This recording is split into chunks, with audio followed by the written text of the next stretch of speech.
You will receive the gift of the Holy Spirit. Acts chapter 2, verse 38.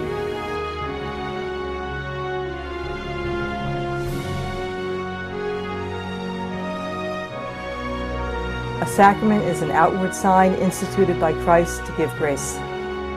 First, we receive the Holy Spirit at baptism.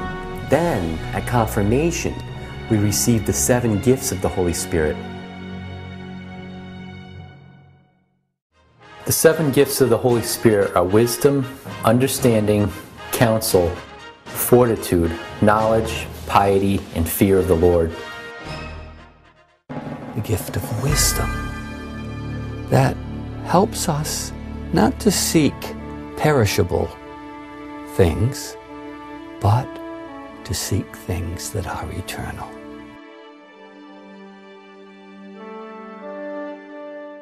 With the gift of understanding, you won't become confused by all the conflicting messages in our contemporary culture about the right way to live, because you understand how you need to live as a follower of Jesus. The gift of counsel is a gift by which the Spirit guides the teenager to make the right choices and to avoid the many pitfalls and dangers on the road to holiness. We see the gift of fortitude and courage in Jesus when he went to Jerusalem knowing that the fate of the cross awaited him. The gift of knowledge is most important to our teenagers trying to become saints, because the gift of knowledge allows them to know the truth of our faith. The gift of piety is to want to worship God and to recognize that we need to completely rely on God. The gift of fear of the Lord is also referred to as awe for God, because God is all-powerful. This gift helps us to realize that only God can complete us and give us true happiness. Then we become fearful of losing that through sin. Holy, holy, holy, merciful and mighty, God in 3 persons, blessed Trinity. With the power of the Holy Spirit, you can be a saint. Which is a really awesome call, because each of us has a deep desire to do that. It's the gift of knowing their life has meaning and tremendous purpose. And another wonderful benefit is that they live a life without regret, without guilt.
I think the Lord has used me, this poor instrument, to let resound at the very heart of the church the grace of a new Pentecost going on in the church.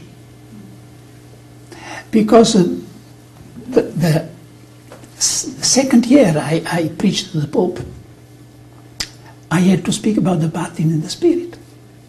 And now, last Advent, after 28 years, I felt again the need of addressing this issue, baptism in the Spirit. Speaking about the John the Baptist, the relationship between Jesus and John the Baptist, as a relationship between baptism in water and baptism in the Spirit. I spoke about the baptism in the Spirit, because it is in the New Testament. It's not just something which belongs to the charismatic renewal.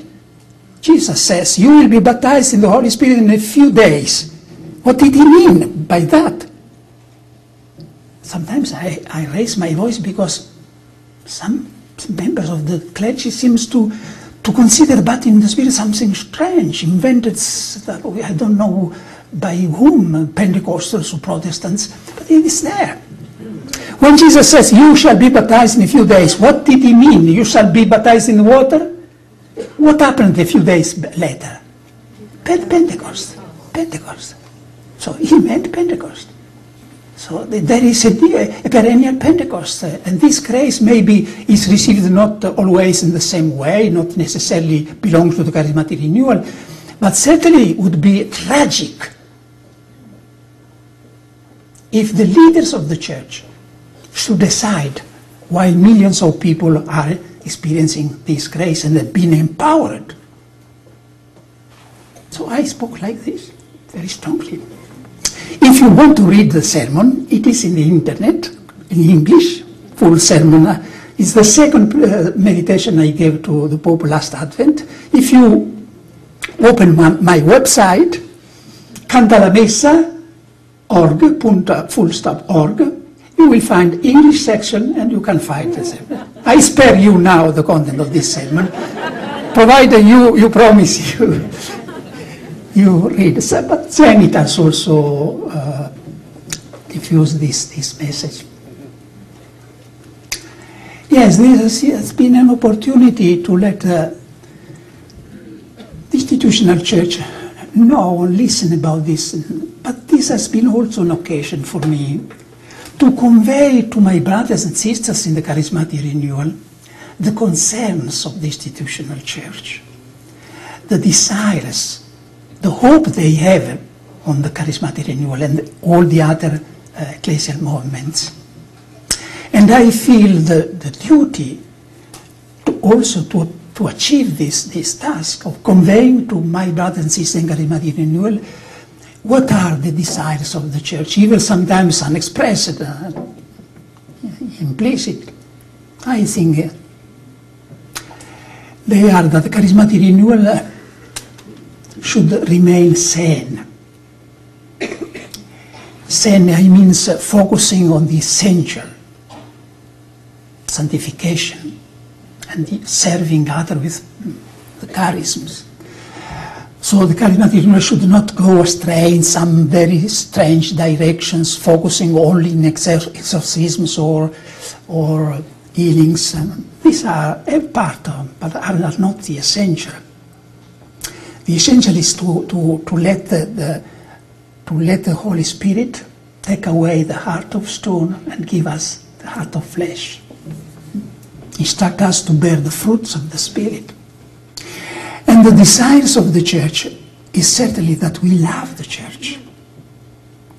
Now, the charismatic renewal has been perceived by the hierarchical church as faithful.